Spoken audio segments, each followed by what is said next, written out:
So you've heard this song. Stevie Nicks did it, Landslide.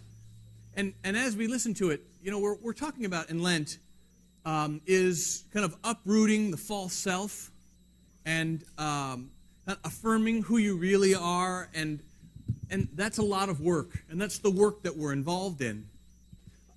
We have learned to be who we need to be. And that person isn't necessarily real. And so in this song, I want you to listen to the words. I've been, as she sings, when Lenice is singing, she'll use the line, I built my life around you.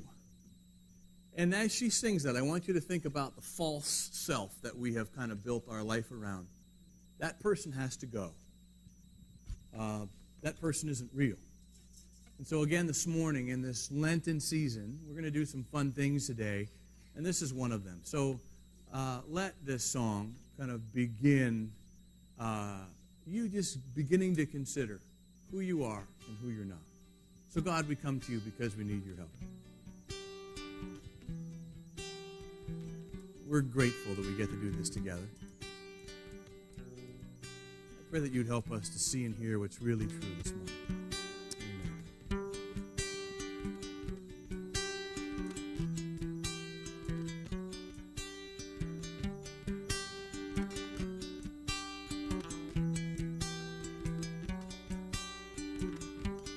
Took my love and I took it down.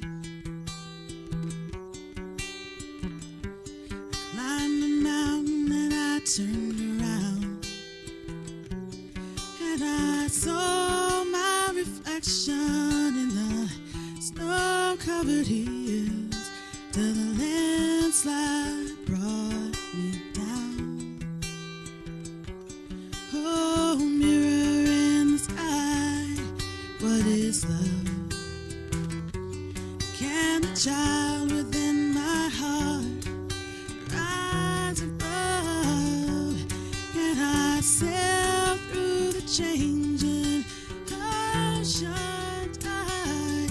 Can I handle the seasons of my life?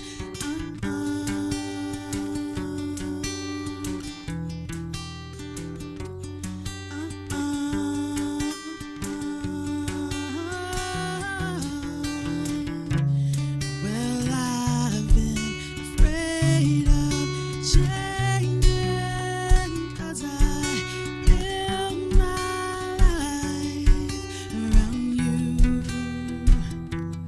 But time makes you older, even children get older, and I'm getting older too.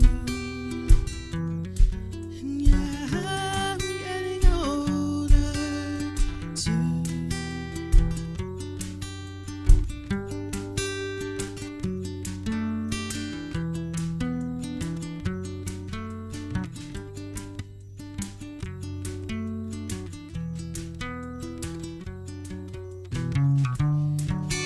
Afraid of changing, 'cause I've built my life around you.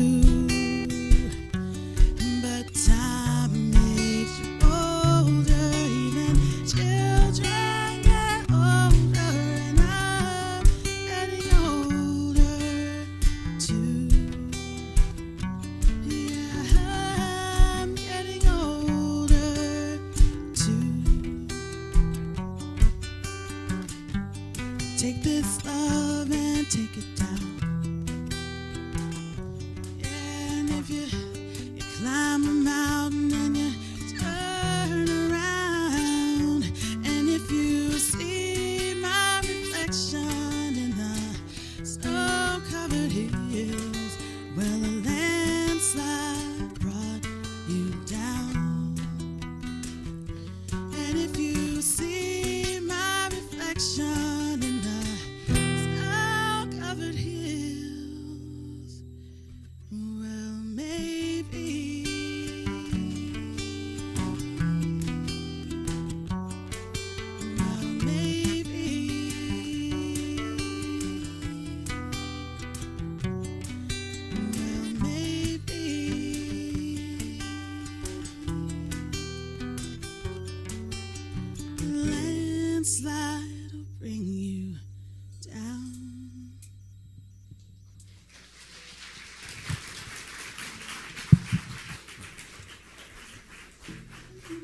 Thank you, Lenise. Kids, you guys are dismissed next door. See you later, alligators.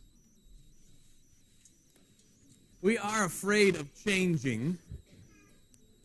We are afraid of changing.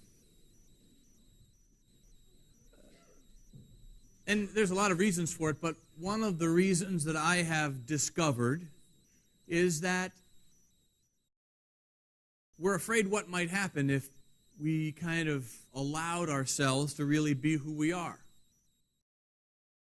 And Lent is about that. Now, Lent is a lot of different things to a lot of different people. I know. And if you kind of grew up in some kind of especially a Christian spiritual tradition, you may have good memories of Lent. You may have unfortunate memories of Lent. You may have memories where, your mother didn't give you any chocolate for, this whole time. And you may wonder, why in the world do we do it? And I just want to take a moment again and reiterate that Lent is a trellis. I love the idea of a trellis. See, our lives are, in thinking about this kind of organically, our lives are beautiful, like a rose bush, and or a tomato plant, whatever you want to use. Pick a plant. And the problem with it is that there's not enough internal structure for us to kind of be well and to kind of stay up off the ground. And so a system, just a kind of a man-made way of doing things like Lent is like a trellis. It just gives us some structure on which to build our lives. We have to remember that the trellis is not the most important piece, right? It's just a support structure. That's all it is. And we can get really creative with the trellis. In fact, the more creative the trellis, and actually, if we want to take this a step further, the more custom designed for the type of plant the trellis is built, the more beautiful the end result will be. Have you walked into a vineyard or some other kind of beautiful garden place where they've built trellis and there's just rose bushes climbing all over it and it feels like you're walking into some kind of paradise? The bushes are trained on the trellis. They don't do that on their own. And this is what I find true about my life. I need a structure. Now, some of us need more than others. And I have to tell you, for the first half of my life, I pushed back against structure vehemently. Anybody else? Yeah, because the structure seemed to be the thing. But it isn't the thing. But it's important. And so I just want to mention that Lent is another trellis. And if you've been around here for the last few weeks, you realize that we're all going through, we're using a similar trellis, all of us, actually trying to use the same one. And it all surrounds this book called Simplifying the Soul. Our new friend, Paula Houston, wrote this book, and there are 40 days of readings and practices. Now, how did you do this last week? This last week, we were talking about simplifying the way we think about money. How was that? It was okay? Yeah, wow, that's enthusiastic.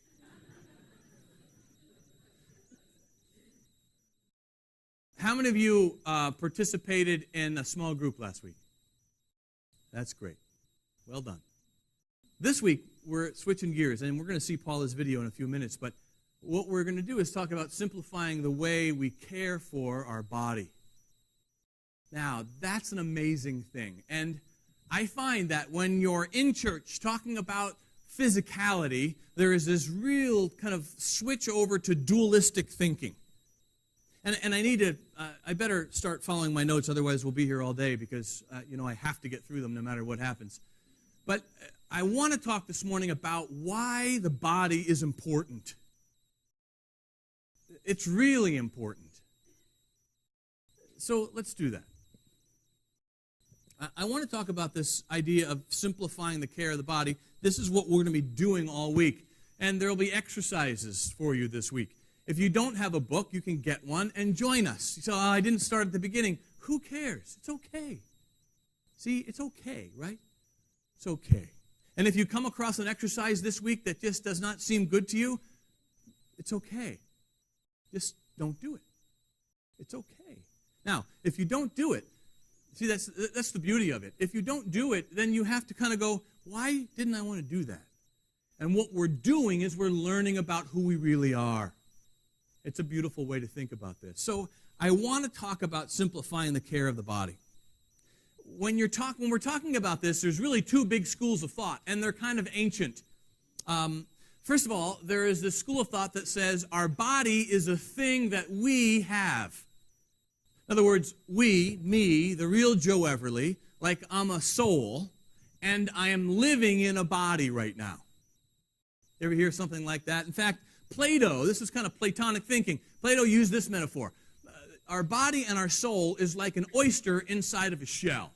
The body is only there. It's disposable. How many of you, slurp the oyster and then collect the shells? Of course not. They go out, right? Or to the chicken coop.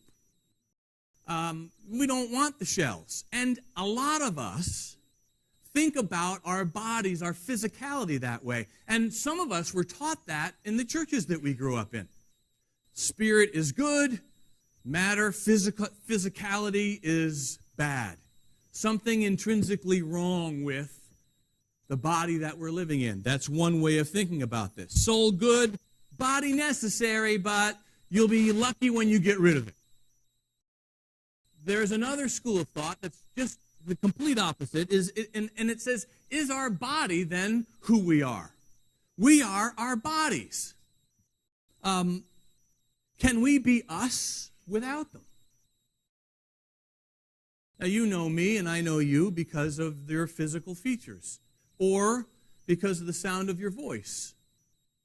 Both of those things, obviously, physical. Who am I without my body?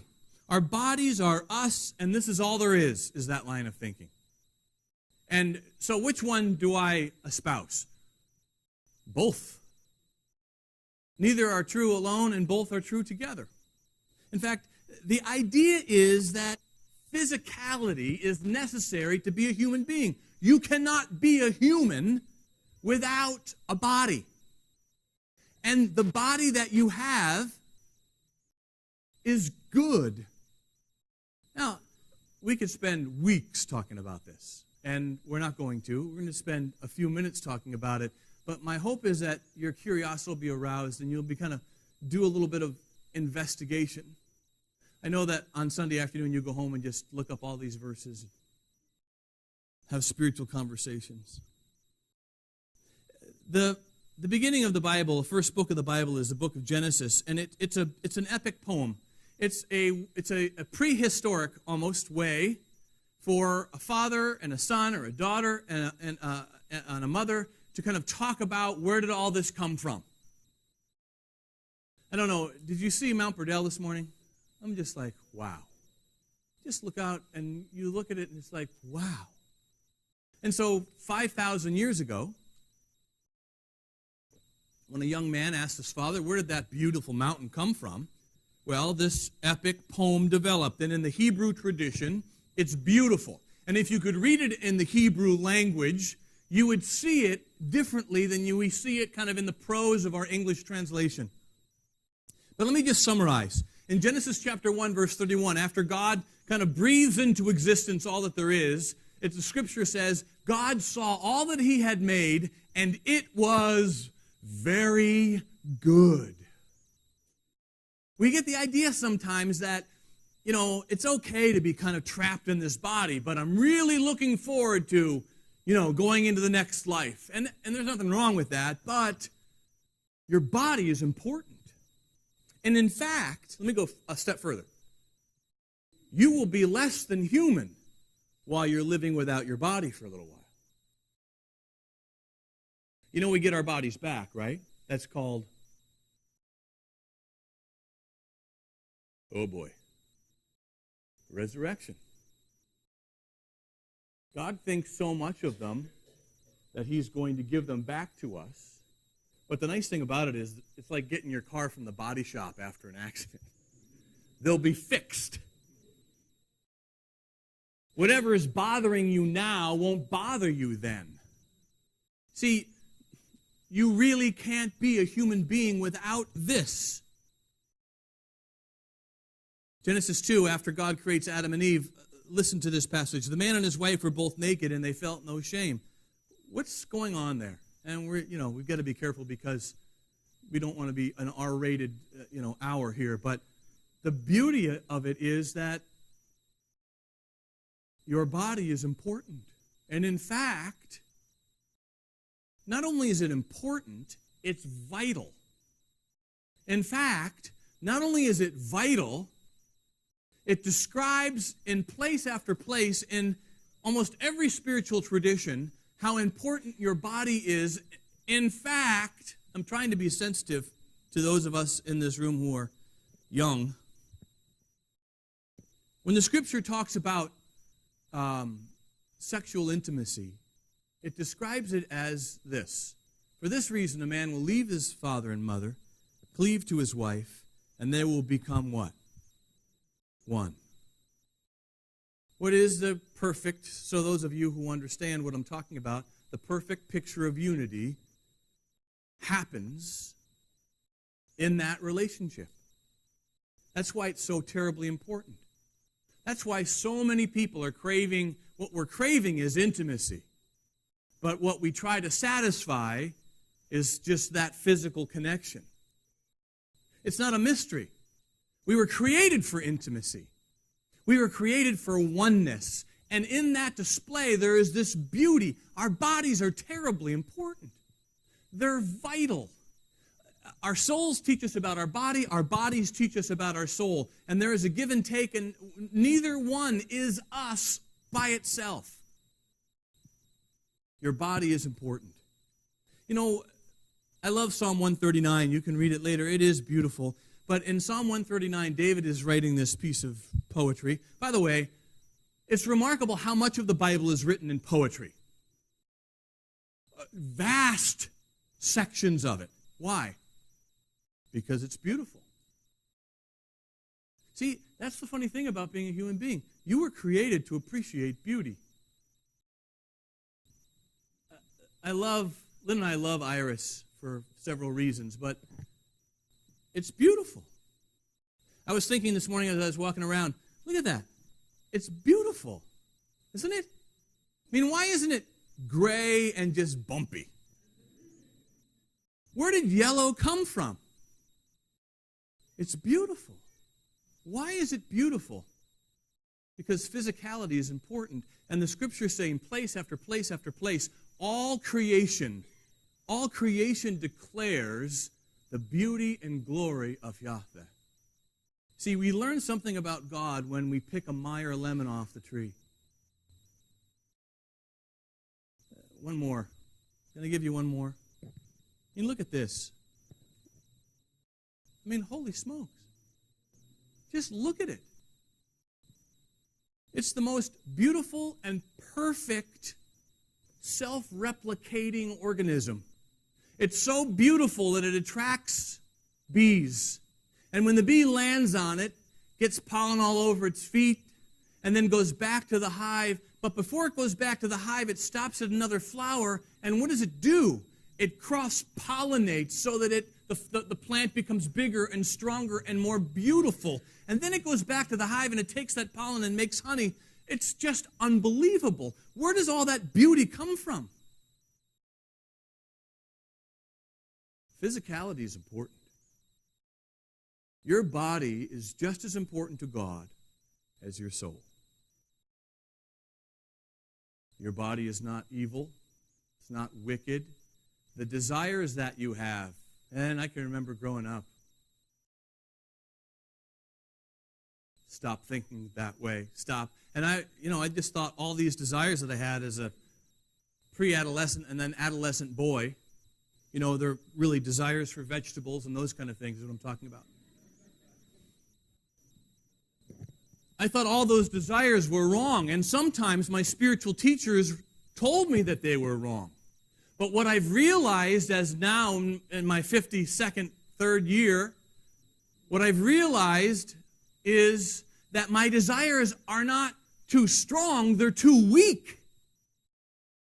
My desires aren't strong enough. Because as C.S. Lewis says, what I think I crave is only a shadow of what I'm really after. C.S. Lewis said, our desires are far too weak For the time when we're like a child playing in a mud puddle in the backyard, we are like that child when across the street is the wide, wide ocean and the beach. We're satisfied with far too little, desire-wise. And we think by getting whatever it is that we think will satisfy any particular desire, but it doesn't satisfy it. Why do we love beauty? Why do we love physicality? Why do you love the way things smell? Why do you love the way things look and the way things feel? Why do you love a piece of music or a human voice that's just right on? Why? Because we were created for it. This body of ours is really important. It's not just a shell that you walk around in and then I don't know, so this is my background speaking. Do you know what a cicada is? Back in the Midwest, all summer long, that's all you hear, these cicadas in the trees. And they almost roar. And as you look around, you'll find on the trees the shell of this cicada. It's like a big insect. And they shed their skin, and the shell is there. And we think our body is just like that. Well, someday we're going to shed it, and then everything is going to be okay. That's not it, friends. Now, there's a next life. I believe there is. What it's like, I have no idea. And by the way, if anyone tells you that they do, stop listening at that moment. In fact, if you want to talk about it, and I do, you read the book of Revelation, and there's all these beautiful metaphors, right? Streets of gold, the city gate is made of mother of pearl, and it's not talking about heaven at all. There are no streets of gold in heaven. There's no streets in heaven because there's no what in heaven? Cars. Boy, oh boy. There are no cars. There's no bodies. You don't have a body. Revelation, where God talks about what's going to happen next and describes, then I saw a new heaven and a new earth, and Jerusalem was ascending. It's all this beautiful metaphorical language, but it's talking about the fact about what happens to us when we get our bodies back. You need your body. There is all of these hints about what that might be like in the Gospels that describe Jesus after his resurrection. So some ways of thinking about your body and your soul, and I'm giving Ron Levetri fits because I'm not even close to following my notes, sorry. Some ways about thinking about our body and our soul in this kind of way. So let me ask you this question. The Sabbath, this idea of 1 in 7 rest, take a day off and rest. Is it for your body or is it for your soul? Yes, right? Think about it. Your body needs to rest, and so does your soul or your heart. How about this? Human sexuality. Is it for your body or for your soul? Yes, both. There is a beautiful way of it being both. And if between you and the other individual there is a spiritual connection, wow. I'm telling you. Because it's not just that moment. It's what that moment represents, oneness. It's so funny to me when, and again, I'm trying to be very sensitive, and I think I am, because of our youngsters in here. But we need to do it like an R-rated sermon sometime, and just keep them out, and so we can really talk about this.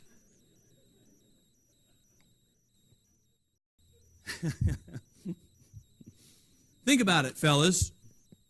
Why is it that you love certain anatomical parts? They're weird. They're odd. They serve a very strong function in the life of a newborn. I'm being very discreet. But, what in the world?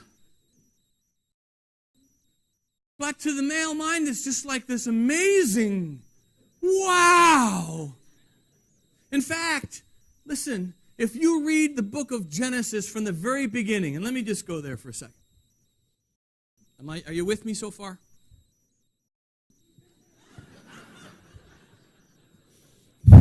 I'm not going to give you a reason to do what you think I'm going to give you a reason to do, but I just want you to understand that there is a beauty in all of this that's important. So the story, the poem, talks about God creating Adam. And by the way, so here's a beautiful thing. Human being, human. The word human comes from a Latin word humus. Humus is what? What is it? Soil, earth. God shapes Adam out of the earth, and he becomes a living human being. He is humus, and then God names him Adam, which in Hebrew means mankind. So it's not only, it's just a much bigger story than we're used to hearing it as. What we're seeing is the beauty of this human being, and then he's got no one to hang out with. And so Adam in the story names all of the animals, and still there's no one. And so God causes Adam to go to sleep. And listen. So the Lord God caused the man to fall into a deep sleep, and while he was sleeping, he took one of the man's ribs. This is amazing. And, the story is amazing because even in this story, this is 3,000 to 5,000 years ago when this was written. They understood the importance of what a DNA transfer is. See, they didn't know what the words were, but a bone is taken out of the man. Why? It's really important. Closed up the place with flesh, and the Lord God made a woman from the rib he had taken out of the man, and he brought her to the man. And the man said, now, do you want me to give this to you in Hebrew or English? All right, first the English. The English says, the man said, this is the first time he's seen Eve, this is now bone of my bones and flesh of my flesh. She shall be called woman, for she was taken out of man. In the Hebrew, as Adam saw Eve for the first time, he looked over and said, holy smokes! It's subtle. It's a subtle use of the language, but it's there.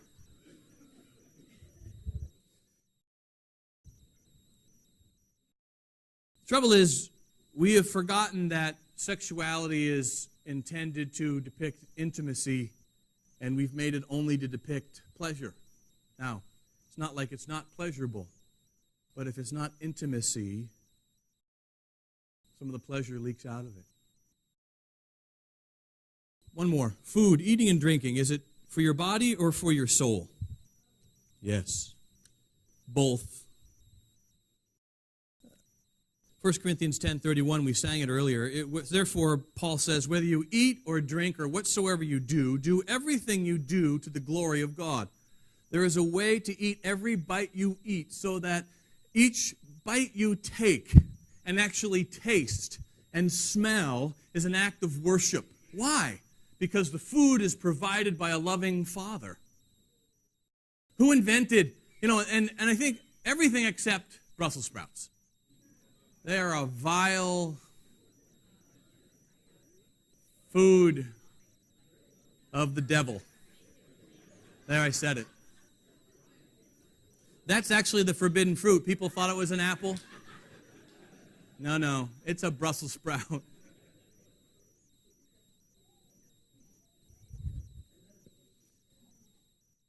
I have to tell you that when I'm at home in my backyard and I'm looking at Mount Burdell and I have a tall malted beverage and I take a sip, that could be as big an act of worship as when I'm standing here serving the wine and the host during the Eucharist. Now, there's a way to drink that is nothing, that is anything but worship, right? But there is a way to take into my body everything I take in, whether it's a glass of water or the finest wine, whether it's just a ham and cheese sandwich or the finest meal I've ever tasted. To taste it and to just, that's what Eucharisto means. Do you understand? The Eucharist, the word literally means to give thanks. And it's to teach us how to treat everything. So this week we're talking about the body. I love what Luke does when he's talking about Jesus and the resurrection. After Jesus dies and is in the grave for the part of 3 days, and then he resurrects, he appears to the disciples. He pops into the upper room. And the story that the line that he gives is really quite remarkable. It's in Luke chapter 24. Jesus asks them this question. You remember what it is? Now, on Thursday night, he was arrested in the Garden of Gethsemane. His trial was late Thursday night and illegally into Friday morning. He was on the cross from Friday morning till Friday at about 5 o'clock p.m., and then he was in the grave soon after that until Sunday morning at sunrise. And then he rises from the dead, gets a body back. Now, this is an interesting body. It can do things that it couldn't do before. But the first question, one of the first questions he asks the disciples is this: have you guys got anything to eat? I'm starving. He hadn't eaten since Wednesday. I love that about the story. And so the scriptures say in Luke 24, they handed him a piece of broiled fish, and he ate it. Jesus says this: a ghost does not have flesh and bones as you see I have. Now, the amazing thing is that he did not lose his desire and appetites. He did not lose his scars.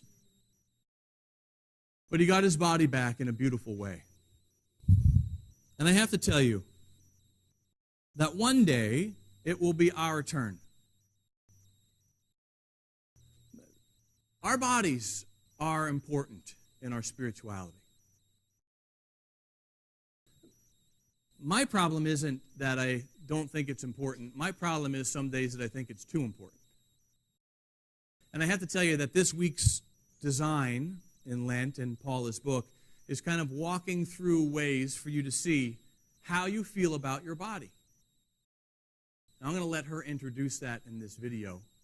But when I leave, and Gracie and I are going to leave, we're going to show up in just a second behind the screen in the baptismal, and Gracie Train Caldwell is going to be baptized. And it's just such a perfect day because what is being baptized? Her soul or her body?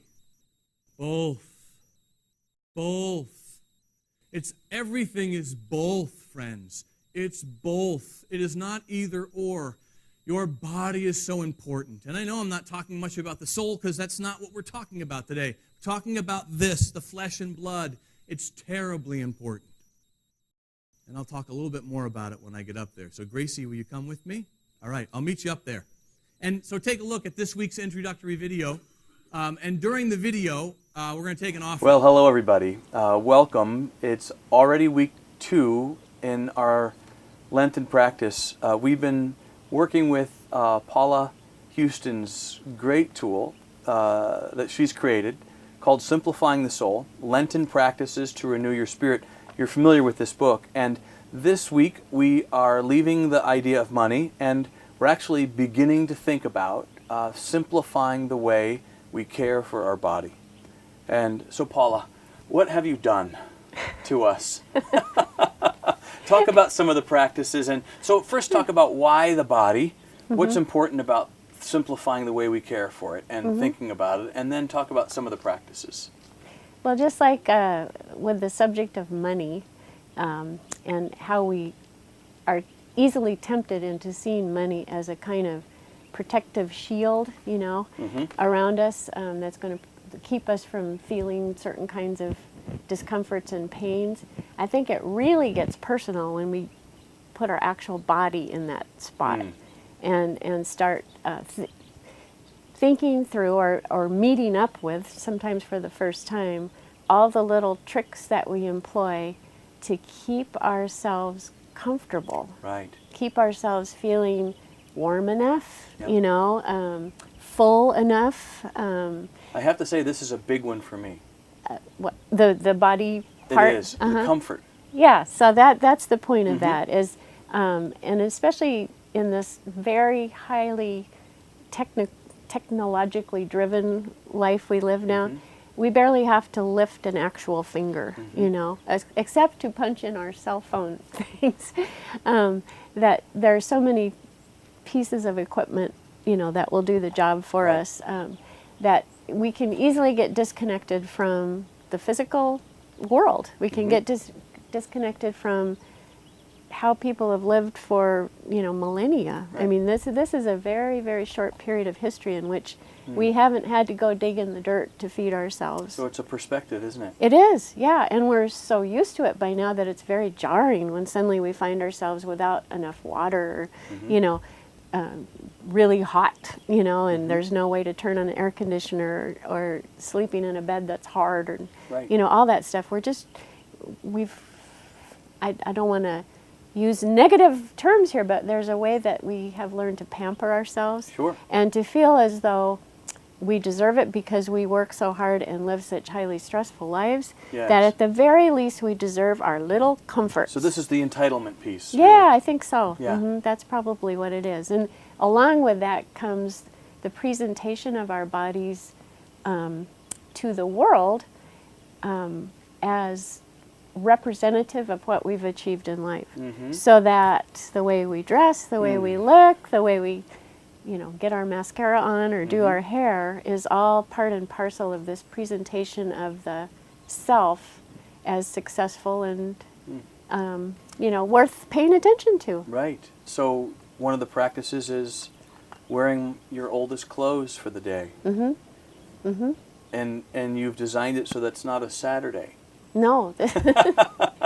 This would be you out in the world doing your normal thing Right. and just, showing up inappropriately dressed. Yes. And see what happens. It'd be interesting to see what the response is, and then Yes. also how it makes you feel. Right. And being a Minnesota Norwegian, we suffer as a culture from never wanting to give offense. Yes. We never want to take the chance of offending somebody. So always knowing what the appropriate kind of outfit would be is a real big deal. Right. And so to deliberately break that little pattern and just walk in, Yes. And for me, it also is a great way to feel what it must be like to be in the shoes of someone who doesn't have those options.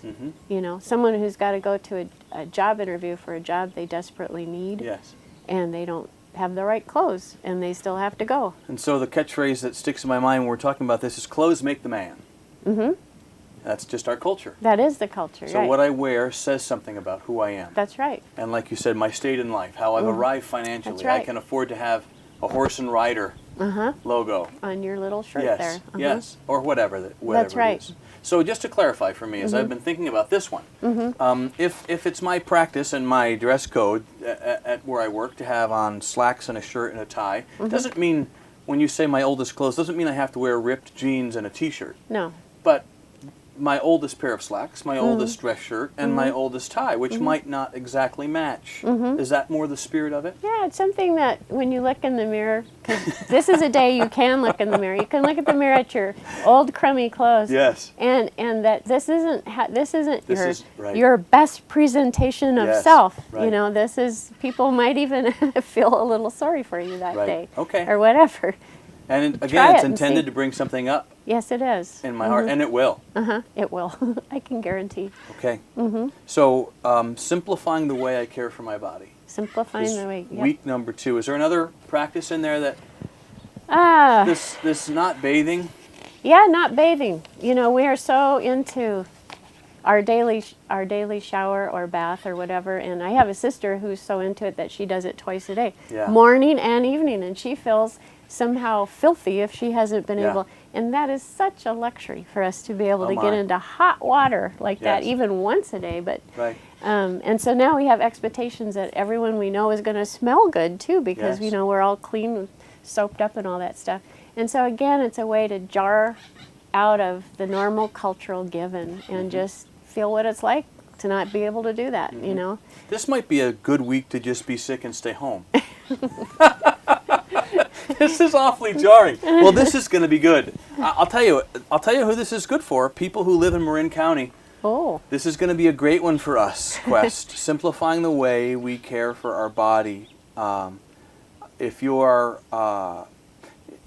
you and I, we have become addicted to our own personal comfort. And again, there's nothing sacred about any of these practices, but what they will do is show you something about yourself. And these are things that we have to learn about ourselves. And we have to process what we learn. And that's why it's important for you to be in a group this week. So my hope is that you will be. And Paula, thank you so much for this work. You're welcome. And I hope it's a big adventure this week. It will be.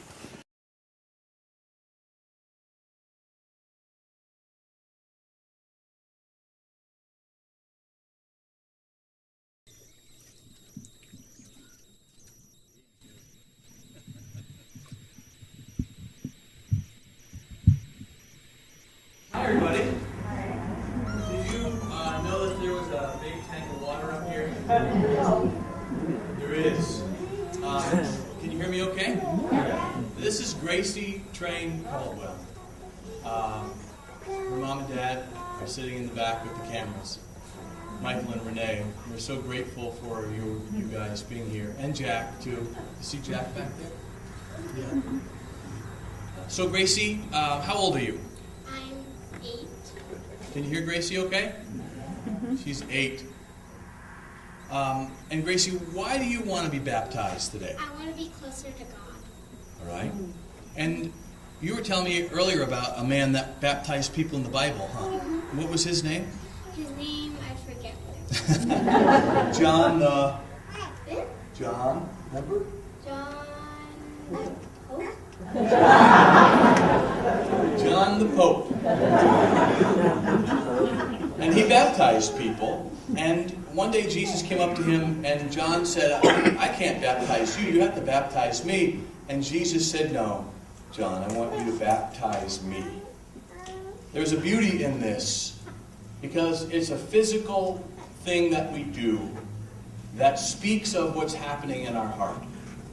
And this young lady loves God very much. And don't you? And she wants to, in a sense, die to the false grace and become more and more alive to the real grace. And it is our hope that over the years that we get to know her, that we'll be able to see it more and more. Right, Wes? Yes. So, Gracie Train Caldwell, because you want to get to know God more, because you're following in the way of Jesus, the way of love, and because Jesus asked us to be baptized, to show people on the outside what's happened on the inside. I now baptize you in the name of the Father, and the Son, and the Holy Spirit.